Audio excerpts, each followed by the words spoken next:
আফরান নিশুকে ক্ষমা করে দিয়েছেন আমাদের মেগা স্টার শাকিব খান। এই খবরটা শোনার পর কিছুটা কষ্ট পেয়েছিলাম, কিন্তু যখন জানতে পারলাম কিসের কারণে আফরান নিশুকে আমাদের মেগা স্টার শাকিব খান ক্ষমা করে দিয়েছে, তারপর শাকিব খানের প্রতি আরও শ্রদ্ধা ভালোবাসা বেড়ে গেল। একটা মানুষ শুধু ছবিতেই সুপারস্টার না, সে মানুষ হিসেবেও সুপারস্টার। শাকিব ভাই মানুষ হিসেবে কতটা ভালো, ওনার মন কতটা নরম, আসলে আফরান নিশু ভাইকে ক্ষমা করে দেওয়ার পর বুঝতে পারলাম। আমরা সবাই চাইছিলাম, বিশেষ করে যারা সাকিবিয়ান আছি, আফরান নিশু ভাইকে যাতে শাকিব খান ক্ষমা না করে, বা যতক্ষণ পর্যন্ত আফরান নিশু ভাই ভিডিওতে আইসা অথবা সংবাদ সম্মেলন করে সরাসরি যতক্ষণ পর্যন্ত শাকিব ভাইয়ের কাছে ক্ষমা না চাই, ততক্ষণ পর্যন্ত আমরা সাকিবান যারা আসছিলাম আমরা চাইছিলাম যাতে শাকিব ভাই যাতে ওনাকে ক্ষমা না করে। আর সবচেয়ে বড় কথা, আমরা চাইছিলাম তাণ্ডব মুভিতে যেন আফরান নিশুর কোনো অভিনয় না থাকে, বা শাকিব ভাইয়ের সঙ্গে কখনোই যাতে কোনো মুভিতে অভিনয় না করতে পারে সেটাই চাইছিলাম, এবং ক্ষমা যাতে না করে সেটাও চাইছিলাম। কিন্তু আজকে যেটা জানতে পারলাম যে শাকিব ভাইয়ের বাসায় আফরান নিশু এবং শাহরিয়ার শাকিল সহ আরও বেশ কয়েকজন শাকিব ভাইয়ের বাসায় যায়, এবং শাকিব ভাইকে গিয়ে আফরান নিশু সরি বলে তারপর শাকিব ভাই আফরান নিশুকে ক্ষমা করে দেয়। এখন আমরা যদি নর্মালি চিন্তা করি, আমার সঙ্গে যদি কারো কোনো খারাপ সম্পর্ক থাকে, বা খাঁটি বাংলায় বলতে গেলে যদি আমার কোনো শত্রু আমার বাড়িতে আসে, আয়সা যদি আমার কাছে ক্ষমা চাই, তখন কিন্তু আমার দায়িত্ব কর্তব্য তাকে ক্ষমা করে দেওয়া, কারণ ক্ষমা হইল মহত্বের লক্ষণ।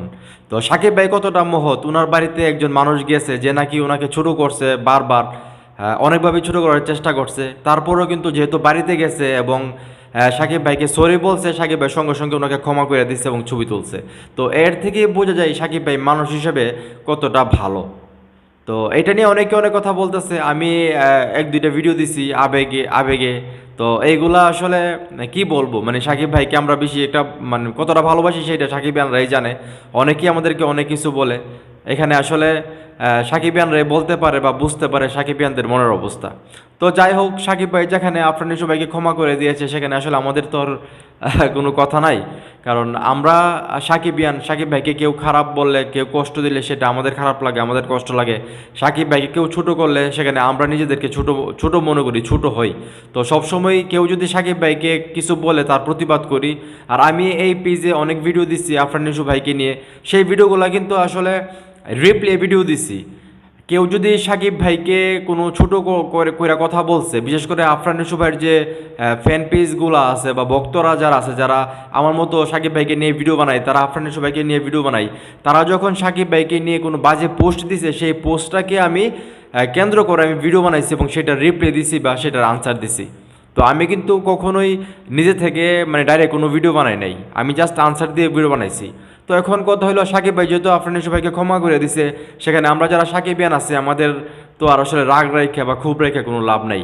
আর একটা মানুষ যখন একজনের বাড়িতে গিয়ে সেটা ক্ষমা চায়, সেখানে আসলে আর কিছু বলার থাকে না, কারণ আমরা সবাই জানি একজন মুসলিম হিসেবে যে ক্ষমা হচ্ছে মহত্বের লক্ষণ। আর আমি যেটা বললাম যে সাকিব ভাই যে মানুষ হিসেবে কতটা ভালো, মানে আফরান নিশু ভাইকে ক্ষমা করার সঙ্গে কিন্তু সেটাও প্রমাণ হয়ে গেল। উনি শুধু নামে সুপারস্টার না, কামেও সুপারস্টার। তো যাই হোক, তাণ্ডব মুভির আর বেশি দিন নাই।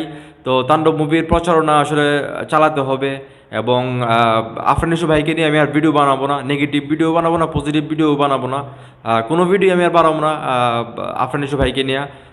আর ওনার যে ভক্তরা আছে তাদেরকেও রিকোয়েস্ট করবো, ভাই তোমরাও আমাদের মেগাস্টার শাকিব খানকে নিয়ে এমন কোনো কিছু বললো না বা এমন কিছু করো না, যাতে আমরা যারা সাকিবিয়ান আছে আমাদেরও তোমাদেরকে নিয়ে ভিডিও বানাইতে হয়। তো যেহেতু এখন শাকিব খান আর আফরান নিশু ভাই যেহেতু এক হয়েছে, তো সেখানে আসলে আমাদের মধ্যে পার্থক্য রাখার কোনো প্রয়োজন আমি মনে করতেছি না। তো যাই হোক, এই ব্যাপারটা আসলে সাকিবিয়ান যারা আছো তোমরা কীভাবে দেখতেছো সেটা অবশ্যই কমেন্ট করে জানাইবা।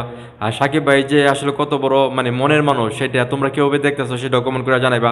আর ভিডিওটা যদি ভালো লাগে থাকে অবশ্যই শেয়ার করবা।